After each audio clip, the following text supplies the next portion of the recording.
Okay, let's work on this together. Okay, here's the background. Ryan is a very talented hitter. Ryan had some circumstances he had to deal with, and he hadn't taken batting practice in over a week. Before I pulled my camera out, to warm the players up, I throw batting practice from 30 feet away, 40 feet away, and then we end up at 50 feet away. Ryan is doing just fine from the 30-foot marker, from the 40-foot marker. But when I got back to 50 feet, something suddenly changed. And this is something I mentioned to the audience in past videos. Controlling and managing depth is important to the hitter.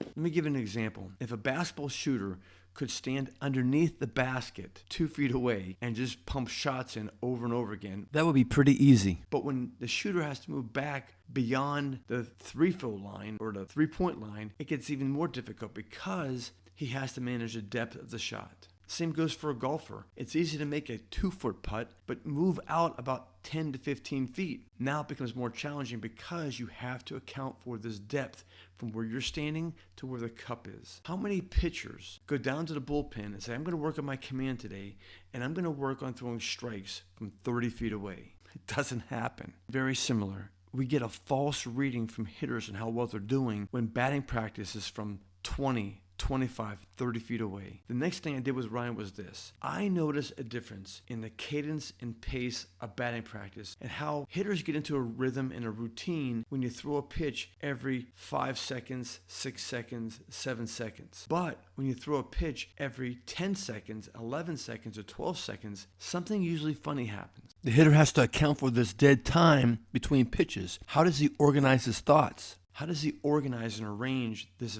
hitting event that's about to take place? And that's what you just saw. Getting a pitch from 50 feet away every 10, 12 seconds is harder than it sounds and harder than it looks. Try it for yourself. After we discuss some possibilities of what Ryan can change and modify to stop these pop-ups from happening, this is what he came to. He realized he had to change the depth his eyes were moving from. Look, it's just simple. The batter is watching a pitcher, and then the next second, he's watching the ball. There's a real transition that has to take place. And this transition is a real pattern. It's a real technique. If you're saying to yourself, Dave, what's the big deal? You're just watching the ball out of the pitcher's hand. Very politely saying, you need to do more research. Most coaches, most players, they overlook this and undervalue it. Do you think it's working? Yes. Are you trying to modify the depth? Yeah. You made an effort to modify the depth. And then what did you experience when you compared this round to the other rounds? This one was a swing. You modified the camera, right? Right. What did you tell yourself to do it? But ultimately, we want to prepare you to be in a game setting. Part of the game setting is that dead space between pitch to pitch.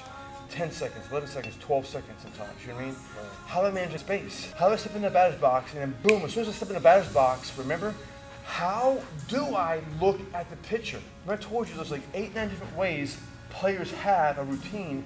Hey, this is how I look at the image of the pitcher. We do gaze, look at his hat. As soon as you step in the batter's box, look at and you're gonna use that common denominator I just told you as a signal and indicator. Okay, here comes your ball. Right. All right, here we go.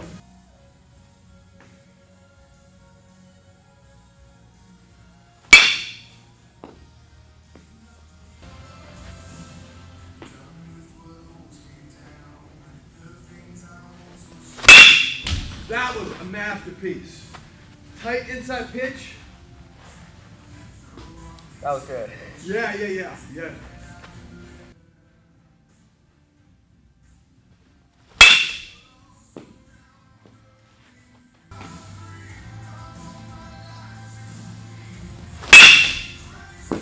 Yes.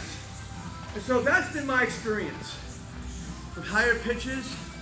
And you try to cut through the high pitch against a watermelon, not that sword, right? On higher pitches where you got two basic ways to react to it. I can be the gorilla guy and just shank it over here, right? Very good.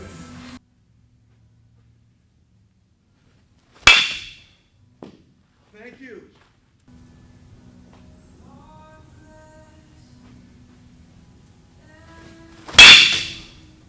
That flip. That was awesome. Great experience. Praise Jesus Christ. See, that's why when you come to the laboratory, you come to the science room, right?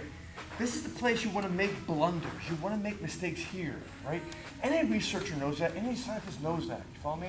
And then once you make your blunders, like, and now I figure out how to correct it. So when you make the same blunder and on the actual stage where you're performing at, boom, I can fix it right now. Because you got prior experiences how to fix that blunder mistake. Totally awesome. Totally awesome.